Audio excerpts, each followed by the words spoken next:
Jeep is a Jeep. It's not. They all started off in the same sort of beginnings, but various modifications, manufacturers and so on and so forth. So what we'll do, we'll let them trundle around a bit, put them through their paces, and then we'll line them up in front, and I'll chat to one or two of the owners.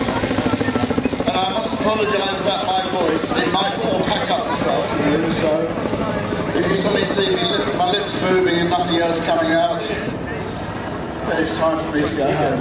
But anyway, the Jeep started off, there was nothing really in terms of a small four-wheel car in the sort of Western Allies, the Americans, British, whatever. The British tended to use pre-war cars to bounce around the front, or motorcycles, and the Americans pretty well the same. And pre-war cars weren't designed to bounce off-road, they only had two-wheel drive. Motorcycles are great, fast, but again they can't go everywhere, and so it needed a vehicle that could go off-road. The American company Maidstone designed a vehicle. Willis also designed one, and between them all, they came up with one or two prototypes that looked similar, but obviously there were quite a lot of detailed differences. In the end, mass production won. Willis got the contract with their Go Devil engine powering the vehicle. Willis couldn't keep up with the production, and so Ford were brought in.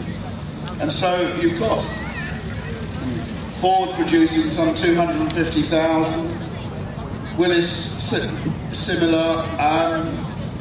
So many Jeeps produced between 1941 and 1945. Where does the word Jeep come from? Nobody quite knows. There's one or two rumours. One says it's short, it stands for GP, General Purpose. Others say it was named after Popeye and Olive Oil's son, who was called Jeep. You could invent so many different answers, but I like to go with the GP one. All these vehicles look similar. The main ones here are just Willis MB and Ford GPWs, which means general purpose tourists. They're completely interchangeable in terms of parts. Most Jeeps these days, if you buy one second hand, it's got a mixture of Willis and Ford parts in. It doesn't matter, except to the purist, as Ford always stamped all their pieces, even their nuts and bolts, with an F stamp. And so one or two purists actually go as far as to turn everything back into F-stamp parts. Also, apart from having the standard vehicles, there were modifications to those standard vehicles. You can see at least one here going over the mound now, modified by the British to airborne specifications. We'll talk about it a bit later. I say just let them go around the paces, but you can see incredibly versatile.